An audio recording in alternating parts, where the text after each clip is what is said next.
Exames do Hospital de Base de Rio Preto deram positivo para o coronavírus para uma paciente da cidade. Esse caso é uma mulher de 28 anos, chegou ao Brasil no dia 10 de março e está em isolamento domiciliar. A Prefeitura de Rio Preto anunciou hoje a primeira morte por coronavírus na cidade. E os números continuam em subida em Rio Preto. Rio Preto ultrapassou hoje a marca de 500 casos positivos de coronavírus e confirmou a 18ª morte por Covid-19. Nossa região soma desde o início da pandemia 61.856 moradores infectados e 1.520 mortes.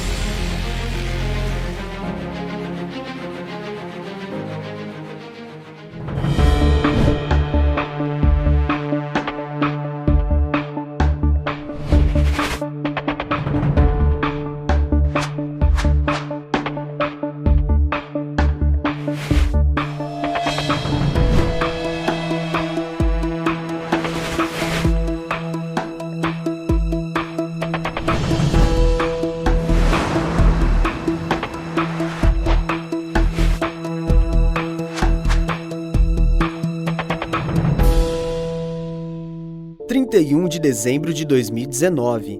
Foi o dia em que enfermeiros e médicos de Wuhan, na China, começaram a lidar com um surto misterioso de pneumonia, uma doença contagiosa entre humanos, que aos poucos foi identificada. O vírus é uma mutação da família viral coronavírus, que existe desde a década de 1960. Esse novo agente, ainda mais perigoso, se espalhou, até chegar no Brasil. Diante de um aumento no número de casos, o governo de São Paulo decretou quarentena em todo o estado. O comércio ficou assim, de portas fechadas. O mesmo para as escolas estaduais e municipais. Nas faculdades, o que antes era preenchido pelos alunos, ficou preenchido pelo vazio. Enquanto muitas empresas recorriam ao trabalho remoto, dentro das casas, o jornalismo não parou. E o que estava em pauta desde o começo da pandemia era a prevenção. Antes, o contato era muito direto entre produtor e repórter, né? Ficávamos todos aqui na redação, então a gente chegava e já conversava com o repórter, falava algumas coisas da pauta, dava alguns recados, então era um contato bem íntimo mesmo. E depois da pandemia tivemos, por questões de segurança, né, de toda a equipe, tivemos que nos separar. A gente passou a ficar isolado de toda a redação por questões de segurança, de transmissão, para justamente evitar uma transmissão para todos, né? Então, desde março, a gente começou a viver essa experiência dessa separação, né? No começo eu me senti muito angustiada com essa nova situação, até porque eu sempre soube do real perigo que essa pandemia representava para o nosso país e para a nossa cidade. Então, no início, não parando de trabalhar, continuando a trabalhar, eu tinha muito medo de me contaminar. E é claro que eu ainda tenho medo de me contaminar com a doença e de levar para as pessoas da minha família, né? Eu tenho uma filha pequena em casa. Além da angústia, a ansiedade, uma ansiedade muito grande de não saber o que vai acontecer, quando vai acabar. Antes a gente já chegava, o repórter estava chegando na redação, a gente se encontrava às vezes muito rapidinho, mas já passava alguma orientação da pauta e hoje isso a gente só consegue fazer por telefone mesmo ou pelo WhatsApp. Então às vezes você manda mensagem pro celular, você vai ligar, você não sabe se o repórter está podendo atender, se ele está podendo falar, então às vezes você liga para dar um recado da pauta, você acaba atrapalhando uma passagem, ou ele está gravando o personagem, ele tem que parar para te atender, porque agora realmente tudo a gente tem que ser por telefone, pelo WhatsApp, então dificulta um pouquinho nisso. A gente sabe que televisão, todo mundo trabalha junto, trabalha em equipe, e viver separado é uma situação bem difícil que a gente está vivendo, né? É estranho tudo isso. Eu acho que a preocupação sempre foi muito grande com a gente, profissional, principalmente com os profissionais, né? Nós, repórteres, que estamos na linha de frente, indo para a rua e lidando com essa situação todos os dias, tá ali, né? Se arriscando nesse contágio. Mas sempre, né, a prioridade da chefia, da direção, é justamente para que nós se protegêssemos de todas as maneiras possíveis existentes. Claro que a gente tem também um limite para fazer o nosso trabalho, para evitar também de se contagiar com a doença e principalmente, né, evitar qualquer problema com a gente que está lá lidando com essa situação no dia a dia. É um momento histórico que a gente está vivendo, um momento que vai ser escrito nos livros de história e daqui 50, 60, 100 anos os alunos vão estudar isso. Então, eu acho que fazer parte desse momento, trabalhando como jornalista, vai ser algo que vai marcar a minha vida para o resto dela mesmo. Então, eu tenho plena noção do impacto enorme que essa pandemia está tendo no nosso país e no mundo, e é uma responsabilidade muito grande trabalhar com informação dentro desse contexto, porque eu acredito que a informação protege as pessoas nesse momento, elas têm que estar informadas, elas têm que ter direito à informação, porque se elas sabem e se elas conhecem o que está acontecendo, elas têm mais ferramentas e possibilidades para se cuidarem. Então, eu acho que é isso, né? É um momento muito forte que está impactando todo o mundo e eu acho que trabalhar nesse contexto faz com que eu me sinta muito orgulhosa da minha profissão. Olha, eu acho que a importância do jornalismo numa época como essa é dar informação confiável para as pessoas, né? Já é uma função importante todos os dias, mas agora, principalmente numa questão de saúde, numa questão de pandemia, onde tanta gente está sofrendo, tanta gente está morrendo e tanta gente, inclusive, está sendo levada a erros, a interpretações erradas da atual situação por conta de muita fake news, né, que está sendo divulgada por aí, principalmente por WhatsApp, por redes sociais, informações não checadas. Tem gente maldosa querendo realmente confundir, tem gente que simplesmente acredita naquilo, acha que aquela informação está certa e acaba disseminando quando na verdade não está. Então a função do jornalismo numa época como essa é buscar informação confiável e que vai orientar corretamente a população para a gente sair dessa, para que todo mundo consiga atravessar esse período de pandemia com a maior lucidez possível e com as informações corretas, para que com essas informações as pessoas consigam tomar as melhores decisões para o seu próprio bem e para o bem das suas famílias. O jornalismo tem que ser o porto seguro das pessoas, onde as pessoas vão buscar essas informações corretas para conseguir se orientar. Eu acredito que essa é a nossa grande missão e continuar levando também o que é de mais importante para as pessoas. Na TVTEM de São José do Rio Preto, os efeitos da pandemia refletiram em algo muito além da separação de setores. A redação, que antes era movimentada, agora ficou assim, calma. No switcher, local que reúne equipamentos e profissionais responsáveis por levar o telejornal ao ar, resta a preocupação se tudo vai dar certo, já que as notícias nesse período são intensas e chegam a todo momento. O fazer jornalístico recebeu adaptações. Tudo isso por conta das medidas de prevenção ao novo coronavírus.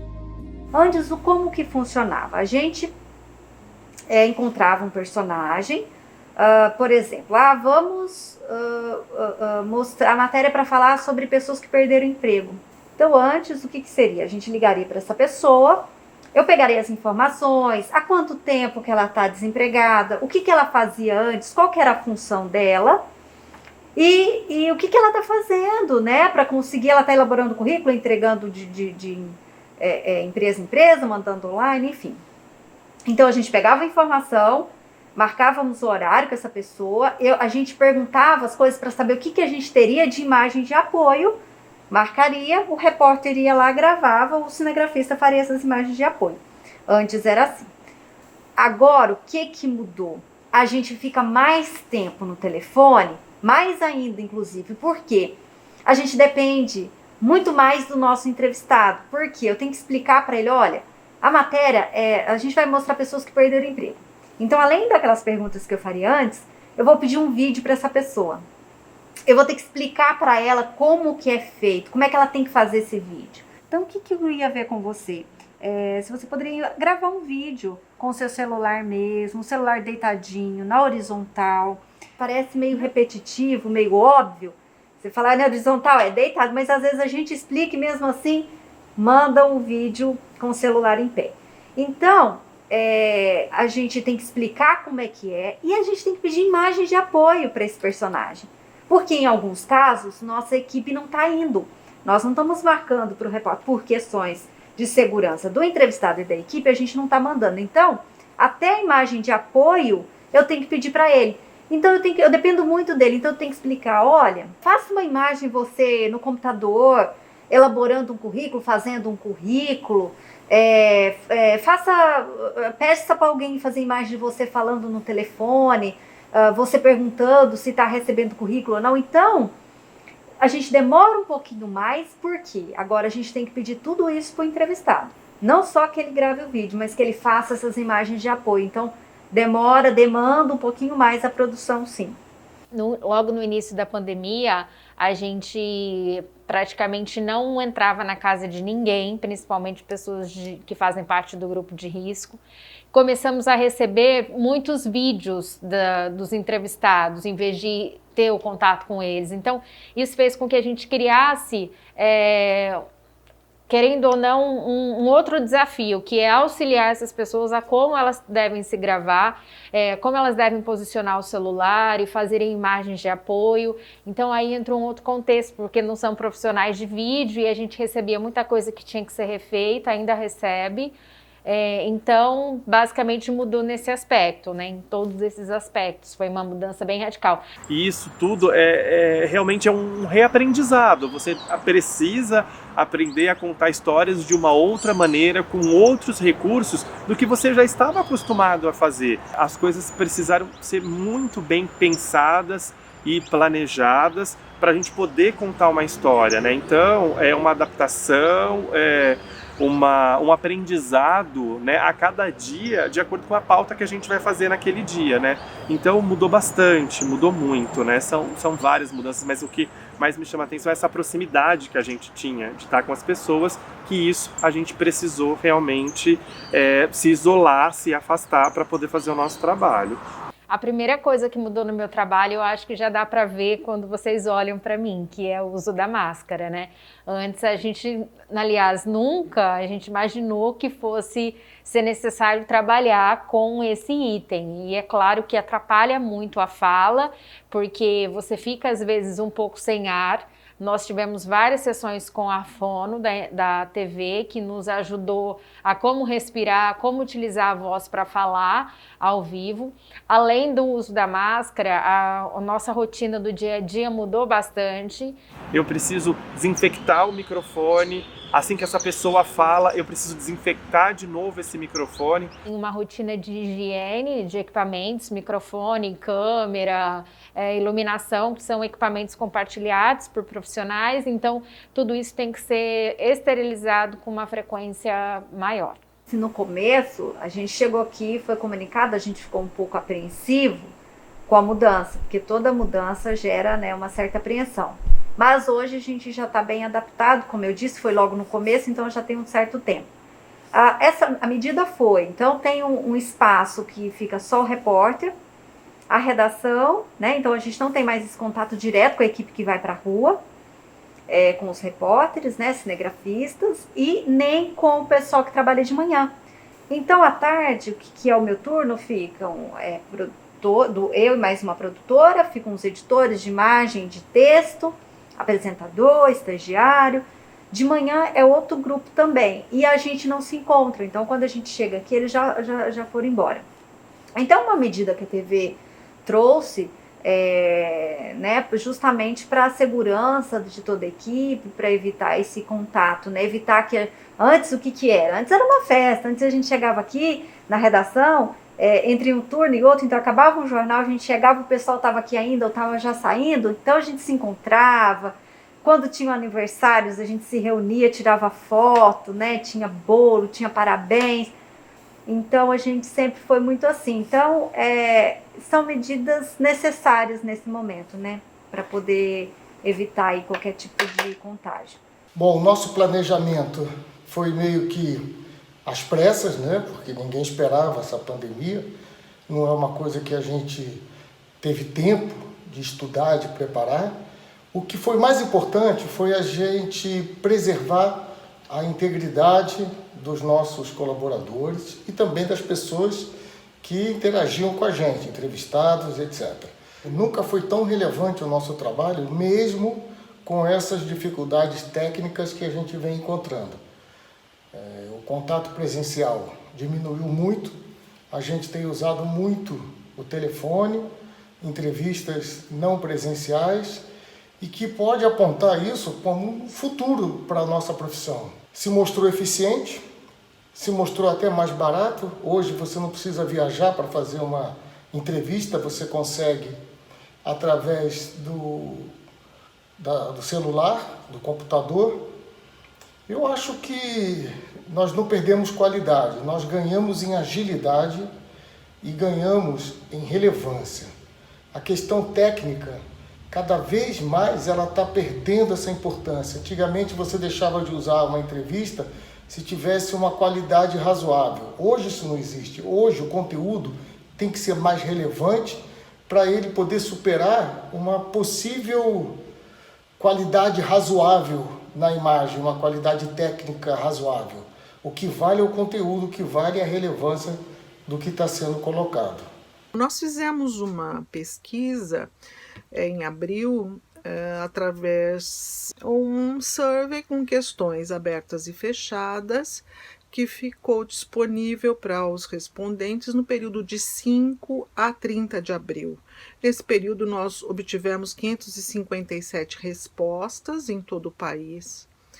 E a análise desse material nos leva a afirmar que a principal questão que preocupa os jornalistas, sem dúvida, é o aumento da jornada de trabalho, a densificação do trabalho, então, a redução dos salários, porque muitos tiveram que fazer esse acordo de redução do salário, e a redução da jornada de trabalho para a redução, como é a norma, ela não se aplica, na verdade, porque é mais uma coisa de papel. Faz a redução da jornada, mas tem o trabalho mesmo para ser entregue. Então, é nessa condição que nós estamos, sabendo como estamos, não é?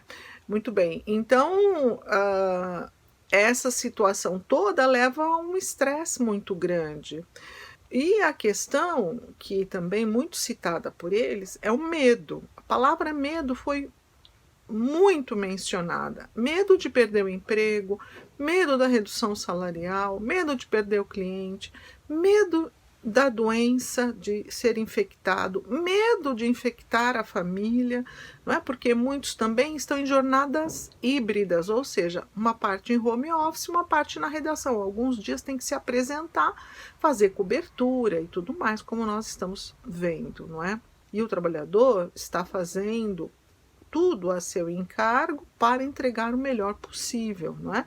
Então essa preocupação foi muito presente, a preocupação com oferecer um bom trabalho, uma informação de qualidade para a população que nesse momento precisa muito ser esclarecida.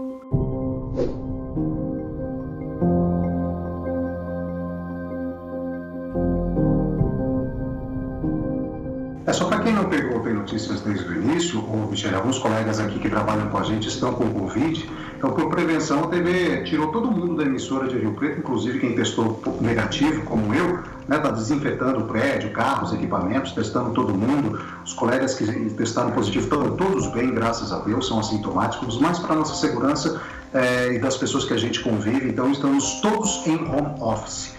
Esse vírus é muito contagioso, acabou também nos pegando, né, de surpresa. E o meu exame, assim como os exames de outros colegas, o meu exame deu positivo para a Covid-19. A empresa agiu muito rápido, né, deixou todo mundo em casa, já começou a providenciar a desinfecção do prédio. E foi um momento, uma quinta-feira, 30 de julho, que provavelmente eu não vá me esquecer desse dia. Acho que nós, né, não tinha outro jeito, precisávamos passar por isso, passamos por isso, estamos superando isso. juntos, graças a Deus. Eu fiquei bem, os meus colegas também, né, ficaram bem. Ver tudo isso acontecer, obviamente, né, não foi uma situação fácil. Ver a TV fechar, né, precisar de uma transmissão via Bauru, foi brilhante isso que aconteceu. Os nossos colegas nos acolhendo, nos ajudando. Os outros que testaram negativo participando, né, das suas casas.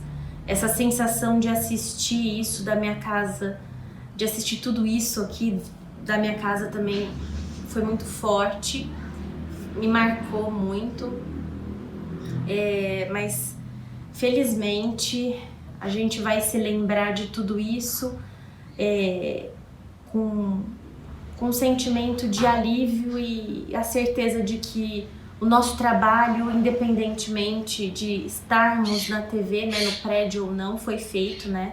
Nós demos a informação, nós fomos transparentes com os nossos telespectadores, nós explicamos, né? Todo mundo pode ser contaminado e aconteceu, né?